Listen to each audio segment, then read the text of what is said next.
was chatting with my students after a private lesson yesterday, and they said how upset they were at a large sanctioned competition when they went out for their pro-am comp event, and a big old buffet table was set up in the middle of the comp floor that they had to navigate around while they are competing.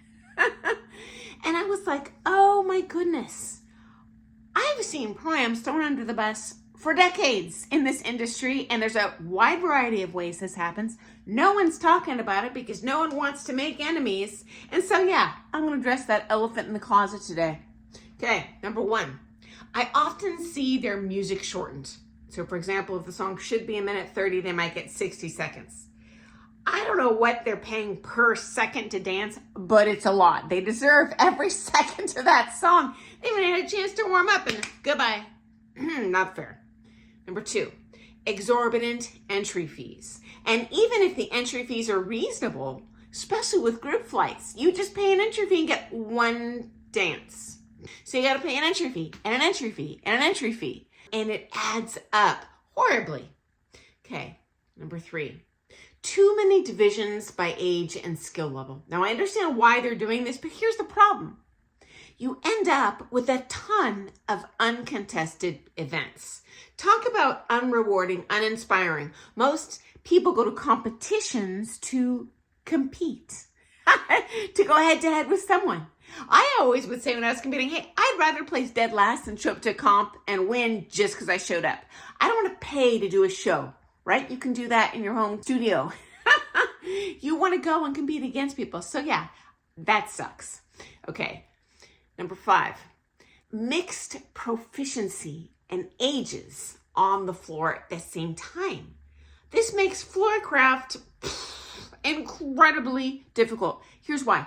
They're moving at vastly different speeds. They're doing different figures, and it's difficult to predict the speed of the floor when you've got a 10-year-old newcomer couple competing literally alongside an adult B silver level couple.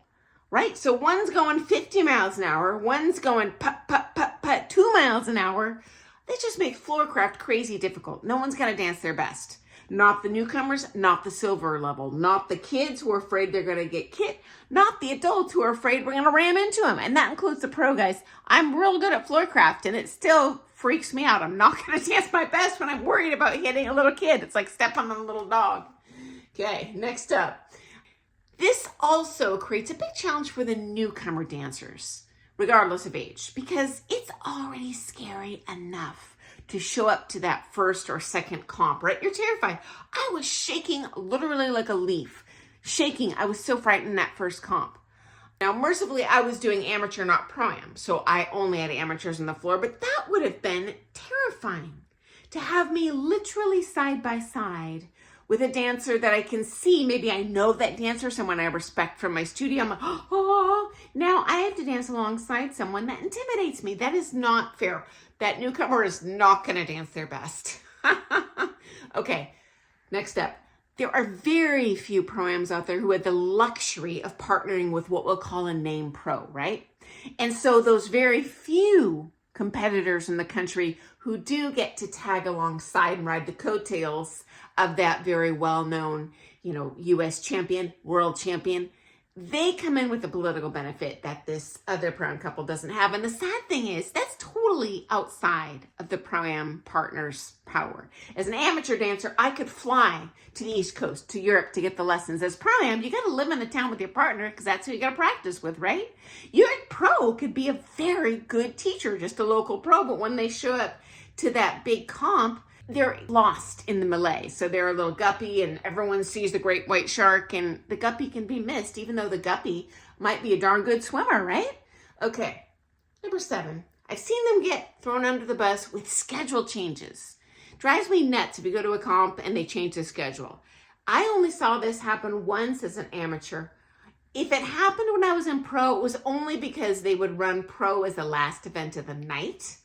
Just because it's kind of like the show, so to speak, even though it's just your comp rounds. So yeah, I had to do San Francisco Open one year, and it was like 1 in the morning. It was crazy late, but that really wasn't a change in the schedule. I've seen them before the comp email out, oh, we're moving the silver smooth to this day. Like, what? What are you supposed to, what do you do?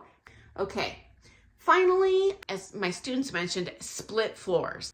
They didn't specifically talk about the split floors today, but same thing with the buffet table on the way. This is ridiculous. I saw them do this at a very large sanctioned competition, and they just had a ton of entries. Well, of course, they're not going to turn money away, so they split the floor in half, and they were running this event over here, this event over here. These poor prom competitors, they have spent the last year perfecting routines to hit on a certain regulation size floor. And now at the last second, when they show up, they got to change it. This is a pretty much guarantee they're not going to be able to dance their best and really show off all that they have been putting so much time and money and work into to have it just smash from under them when they get there. The good news, guys, if that's you, everyone else is in the same boat as you. Never happened to me as pro. They wouldn't dare do that to the pros. And honestly, it never happened to me as an amateur. This is crazy. Give you a half-size floor? No. Ridiculous. Mama don't like it. Okay, guys, so hope I haven't stepped on too many political toes here today, but yeah, I've seen it, and I know you don't like it. And you know what? I'm a pro. I don't like it either. And hey, please keep those questions coming. It makes my job so easy when you just tell me what you want to hear about. Okay, I'll see you tomorrow, guys. Happy dancing. Bye.